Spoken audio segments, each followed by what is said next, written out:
Usa nga dako nga makasaysay nga pitad para pag-uswaghan transportasyon nga ekonomiya probinsya ni Eastern Samar ang formal nga pag-abri han bag-o nga LTO District Office sa Bungtuhan Dolores kakelop nga adlaw. Ang inaugurasyon ng bendisyon na nasabi nga pasilidad inggim pangunahan mismo ni House Minority Leader og 4-piece Party List Representative Marcelino Nonoy Libanan ang nagpanagbalay han balaod nga nagtukod hini. Sumalakan Libanan ang pag-abrihan nasabi nga opisina inagpapamatuod ang dedikasyon ng gobyerno nga buksan ang portahan hindi kalidad nga serbisyo. Ini naging posible nga madagmit ang proseso tungod ang pagkaurusa ng pagbinuligay ang mga lokal nga opisyal ng Land Transportation Office and Region. Pareho naman sa LTO, makamanganin at ang District Office ito ng LTO. Ibig sabihin, public commissioner ito. Kaya, Marco, di kalit file na file ng bill. Inunod pag-file ng pagkaan ng ito na tanang kung mapasar ito ng district office. Kaya magkakasplit governo yearly in appropriation. Maintenance na tao. Until retirement ng people-expression nila na din wawalo ito. Night appropriation. Pagkulit na natin ng mga allowances, nagkakita 30 month pay, separation. Ubus na itong manifesta. Pag-release ni sa atin eh. Mga itong doon.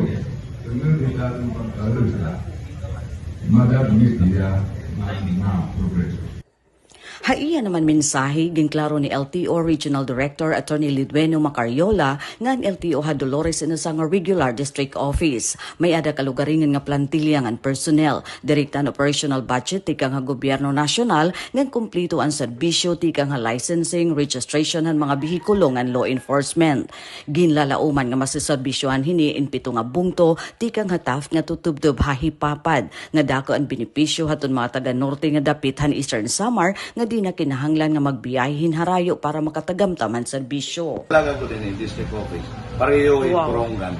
Catering about 6 or 7 municipalities. Tugtog na ito ipapad. Yes, ipapad Maslog.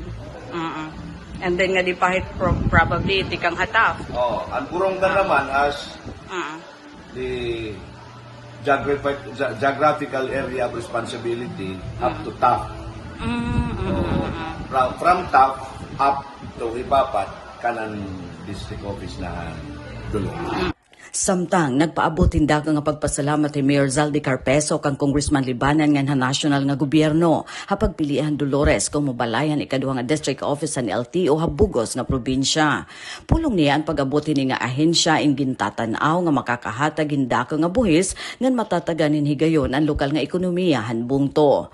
Ang nasabi nga okasyon ing gintambungan gihapon ni Congressman Christopher Sheen Gonzales, Governor Ralph Vincent Ivardoni, Commission on Higher Education Regional Director Maximo Alhebe ngan iba pa nga opisyalis ng probinsya ng Dolores pati na mga tinaglawas tikang han LTO habugos nga islahan Samar.